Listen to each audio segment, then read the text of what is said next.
Zach, what's your Criterion watch? All right, so back in November, Adam and I did an episode with the great Daisuke Beppo, Yeah. who talked a lot about his criterions, and we asked him, what is his favorite criterion?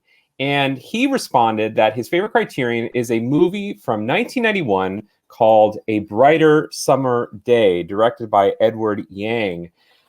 This has been one of my big white whales for a long time. This is a 4-hour Taiwanese movie that has over 60 speaking parts, and it has a reputation of being a very complex and complicated movie to watch, particularly for Western audiences, in part because the characters go by multiple names in the movie, so you're not always sure who exactly is what.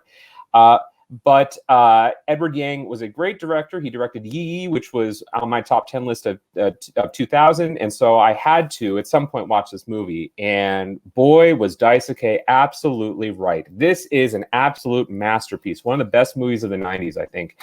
And it takes place in Taiwan in the early 1960s. And in that time, the nationalists had come from China after the Chinese Civil War, and they had settled in Taiwan. And so the movie depicts this family.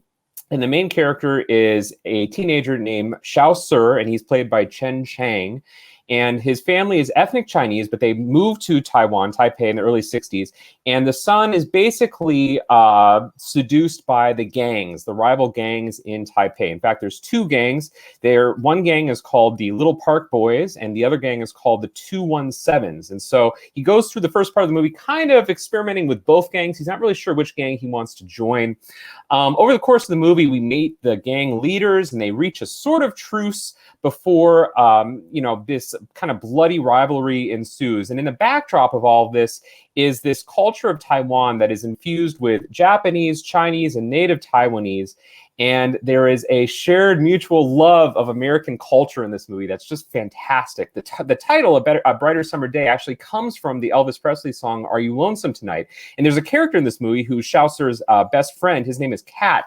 And he's like, I want to say like 11 or 12 years old. His voice hasn't changed yet. And so when they go to the music hall, he sings like all of these like falsetto songs. He sings like the girl part. And there's another guy that sings the guy part. And it is amazing. It's a wonderful sequence. This movie, like I said, is 4 hours long. It's an epic. It doesn't necessarily cover a long period of time per se. It mostly takes place in just this one crucial year of Xiao Si's life. But we see him kind of evolve from someone who is supposedly this gifted student to someone who becomes a delinquent, essentially, and someone who's kind of cast out of the society by both his family and by the existing structures in Taiwanese society. We're introduced to his family. His father is this kind of salaryman character who has a kind of questionable background that especially the second half of the movie kind of leans into. This is a phenomenal movie. Earlier, I don't know how much I talked about Tenet, but the experience of watching Tenet was really difficult because the movie didn't make any sense. You had to go to Wikipedia. This is almost the flip side of it. This is a difficult movie, and sometimes you do have to go to Wikipedia to make sure you know what exactly is happening. But the truth is, it is fantastic to watch, even if you're a little bit in the dark.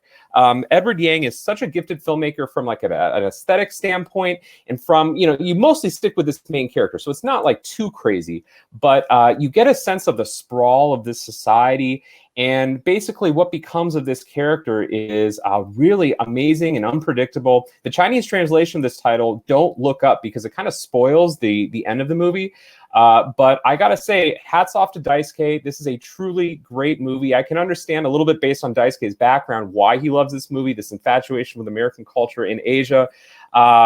Bravo. I was so impressed with this movie. It's even better than Yi, and it's one of the best movies of 1991, a year that this movie was submitted to the Oscars, and Mediterraneo won Best Foreign Film, the only movie that Roger Ebert ever walked out on. So it is a shame that this movie didn't get the recognition it deserved. Criterion came out with an amazing edition. This movie was really unavailable for a long time in the States, and I cannot recommend it enough.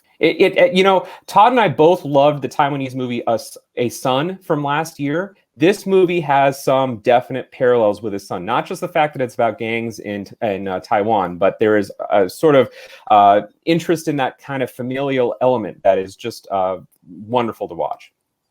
Well, and I mean, if you have a movie like that, that's also a Taiwanese movie, you got to think that it was influenced by this one. Yeah. Yeah, it must have been, yeah. Edward Yang died, I think, in 2007 or 8. He was one of the great auteurs of the new Taiwanese cinema in the 80s and 90s, and his films, I think, hold up really well, 10, 20 years later.